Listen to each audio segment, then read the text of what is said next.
Okay, so you have, on the pro tip of the week, you have large file transfers. You have two options. You have direct and indirect. Direct, basically, you're sending a file directly to your intended person, right? So through email, secure file transfers, file transfer protocols, there's different options you can do it. And these two have been around forever. Secure file transfer protocol and FTP. That's one of the main primary way, and through email. People have been sending files back and forth. The pros with this is that they've been used forever and they work. They for most part, they do work. The cons are is they're old and clunky. I mean, email's just clunky to do it with. SFTP can be, you got to have creds and credentials, and that adds a little bit more like a level of complexity. And FTP is just not secure. I mean, that's just bottom line. So you basically have to secure the document before you ship it. So it can get a little clunky. Does it still works? Are they bad? No, they're not bad. However, there may be other options available for you. So a strategy they may have with SFTP, we'll look at that as an example, is you need to use it as much as possible. If you're going to the older type of solutions, using SFTP, your communications are encrypted and protected while the data is being transferred. So avoid FTP if you can. Stick with SFTP. Now, most people with FTP, file transfer protocol, will encrypt the data before they send it.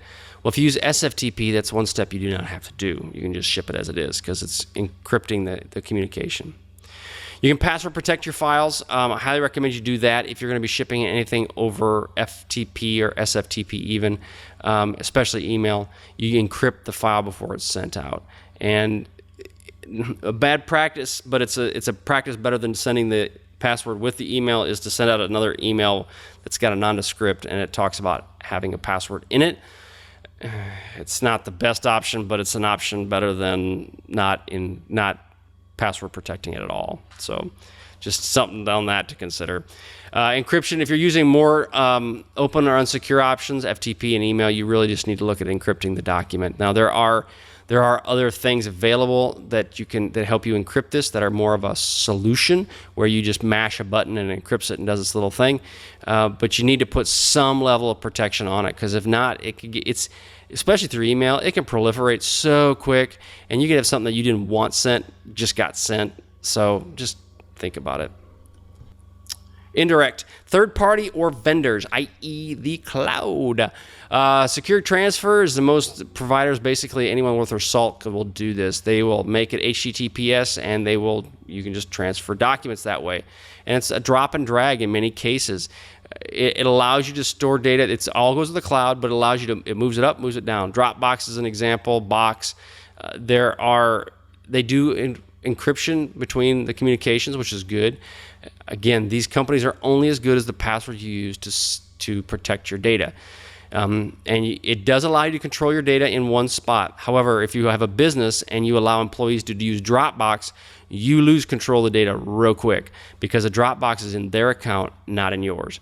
Now, if you want to set up an enterprise level Dropbox account that you have employees use, that's one thing. But to have them all set up their own Dropbox account, not a good option. Don't do it. Just say no.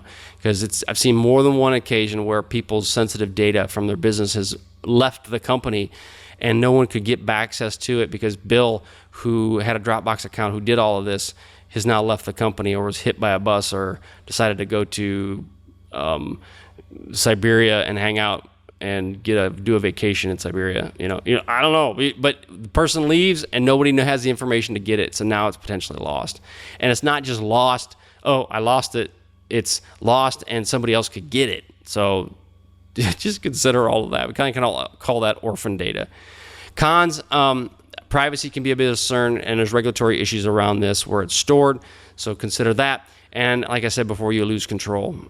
It's a double-edged sword. It allows you, gives you flexibility, but you do lose some level of control. So a strategy to deal with this that focuses on data privacy, disclosure, and regulatory issues, these can be very gradual, and you need to look at how you want to do this with your business. You need to come up with a strategy. You need to stick to it. Also consider, if you work in global companies, it's very important that you understand the data privacy requirements for that location, because sharing data with the EU could be problematic. There are agreements between countries that you have to have in place to share data between countries. So understand all of that. Get with your cybersecurity person if you have one, or just even your IT guy who may understand some of these things and help get smart on that. Talk to your lawyers as well on what are some of the rules about transferring data back and forth between countries. It can get sticky real quick, so just understand that. All right, so that's the pro tip of the week with talking about large file transfers. And today we went over just kind of the overview area. We had 5 key areas that we talked about with usernames, passwords, how to educate yourself, your employees, your customers, how important disaster recovery is and incident response, especially with your business, and network security from a physical and software standpoint of what you need to look at, from web application firewalls to physical firewalls, and the regulatory and compliance aspects of your business and of dealing with cybersecurity laws and regulations. And lastly, on the pro tip of the week, we talked about large file transfers. There are definitely different options available.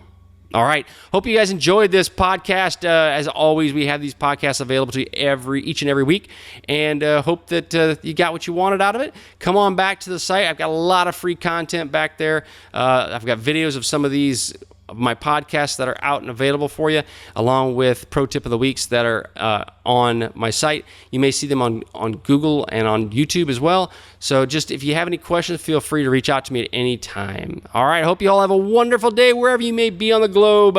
We'll talk to you later. See ya.